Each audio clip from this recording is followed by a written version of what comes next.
Hi friends, இன்றைக்கி உங்கள் லக்ஷ்மி சமையலில் சுவையான பருப்பு பொங்கல் எப்படி செய்யலாம்.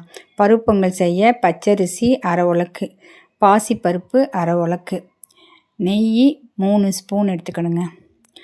அதில் முந்திரி 10 முந்திரி, ஜீரகம் 1 டீஸ்பூன், மிளகு 1 டீஸ்பூன், உப்பு 1/4 ஸ்பூன், 1/4 தூள் மஞ்சத்தூள், பச்சை மிளகா 2, கருவேப்பிலை கொஞ்சம், இஞ்சி ஒரு துண்டு. ஒரு குக்கரை வச்சு 2.5 டம்ளர் தண்ணி ஊற்றணும். தண்ணி ஊற்றிட்டு அரிசியை களைஞ்சிட்டு அதில் அள்ளி போடணும். அந்த சைடு பருப்பை வேக வைக்கணும். பருப்புக்கு 2.5 டம்ளர் தண்ணி ஊற்றி பருப்பை வேக வைக்கணும். பருப்பு வெந்துட்டுருக்கட்டும். இந்த பக்கத்து அரிசியில் குக்கரில் தண்ணி வச்சுருக்கோம்ல, அதில் அரிசியை கழுவி போடணும். கழுவி போட்டுட்டு குக்கரை மூடணும். எல்லா அரிசியும் போட்டாச்சு. போட்டதுக்கப்புறம் குக்கரை மூடி ஒரு 4 சவுண்டு அல்லது 5 சவுண்டு விடணும். 4 சவுண்டு விட்டதுக்கப்புறம் அந்த சைடு பருப்பு வெந்துட்டுருக்கு. இப்போ குக்கரை இறக்கி வச்சிடணும். 5 சவுண்டு வந்துருச்சு. குக்கரை இறக்கி வச்சுட்டு ஒரு கடாய் வச்சு அந்த கடாயில் 3 ஸ்பூன் நெய் விடணும். 3 ஸ்பூன் நெய் விடணும். நல்லா நெய் உருகுனதும் முந்திரி போடணும். 3 ஸ்பூன் நெய் விட்டாச்சு. நெய் விட்டதுக்கப்புறம் முந்திரி போடணும். நெய் இப்போ கொஞ்சம் உருகுனதுக்கப்புறம் முந்திரி பருப்பு போடணும். இந்த பருப்பு பொங்கல் ரொம்ப டேஸ்ட்டாக இருக்குங்க. சத்தானதும் கூடங்க. சின்ன பிள்ளைங்கள்லேருந்து பெரியவங்க வரைக்கும் சாப்பிட்லாம். நல்லா குலைவாக இருக்கும் இந்த பருப்பு பொங்கல். நல்லா நெய் விட்டு செய்யும்போது நல்லா வாசமாக இருக்கும். இப்போ இந்த முந்திரி பருப்பை போடுறோம். முந்திரி பருப்பை போட்டு நல்லா செவக்க வறுக்கணும்.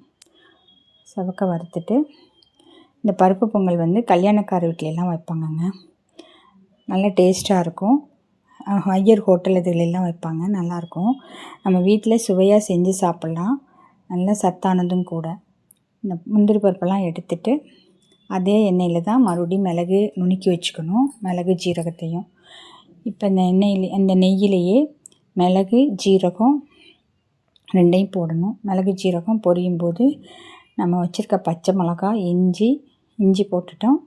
பச்சை மிளகா, கருவேப்பிலை 2ஐயும் போடணும். போட்டு 2 பொரிஞ்சணும். பொரிஞ்சதுக்கப்புறம் நம்ம எடுத்து வச்சுருக்கோம் மஞ்சத்தூள், உப்பையும் போடணும். உப்பையும் போட்டு 2 கிண்டணும். உப்பு மஞ்சத்தூள் பார்த்து போடணும். கொஞ்சமாக மஞ்சத்தூள் போட்டுக்கணும். உப்பு கொஞ்சம் அரை உப்பாக போட்டால் தான் நல்லாயிருக்கும் பொங்கலுக்கு. உப்பு அரை உப்பாக போட்டுக்கணும். உப்பு 1/4 ஸ்பூன், கொஞ்சம் 1/4 ஸ்பூன் மஞ்சத்தூள் போட்டுக்கணும். இது 2ஐயும் கிண்டிட்டு நம்ம குக்கரை திறந்து பார்க்கணும். நல்லா சாதம் வெந்திருக்கும். குக்கரை ஸ்டீம்லாம் போக விட்டு திறந்து பார்த்து அதில் நம்ம வறுத்து வச்சுருக்கத ஊற்றணும். இப்போ நான் திறந்து பார்க்குறேன். நல்லா சூடாக இருக்குது. இப்போ திறந்து பார்த்துட்டு நல்லா கிண்டி பார்க்கணும். நல்லா குலைவாக இருக்கான்னு பார்க்கணும்.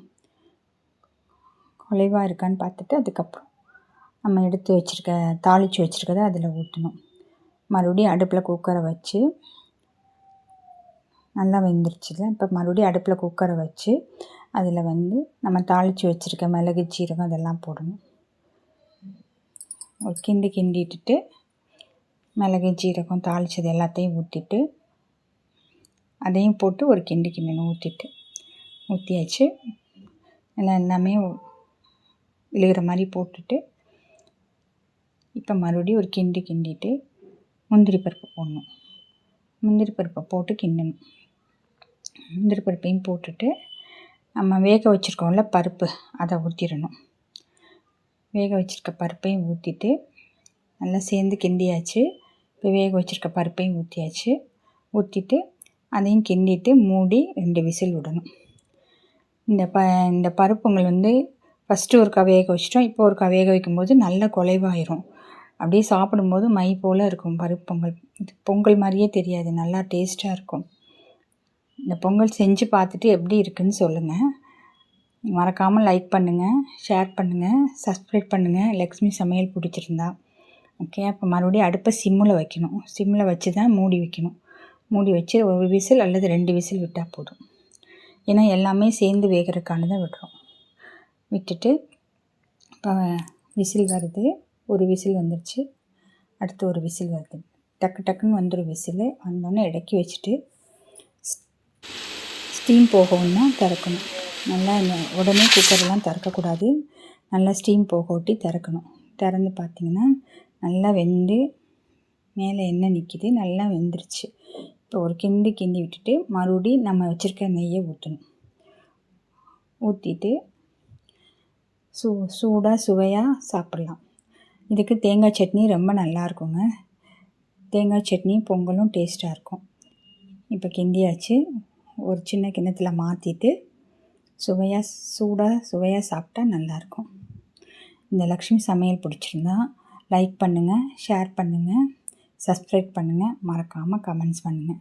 நீங்களும் செஞ்சு பாருங்கள். கொஞ்சமாக செஞ்சு பார்த்தீங்கன்னா தெரியும், நல்லாயிருக்கும். டேஸ்ட் எப்படி இருக்குங்கிறத சொல்லுங்கள். தேங்காய் சட்னி சுட சுட சாப்பிடும்போது நல்லாயிருக்கும். Thank you friends.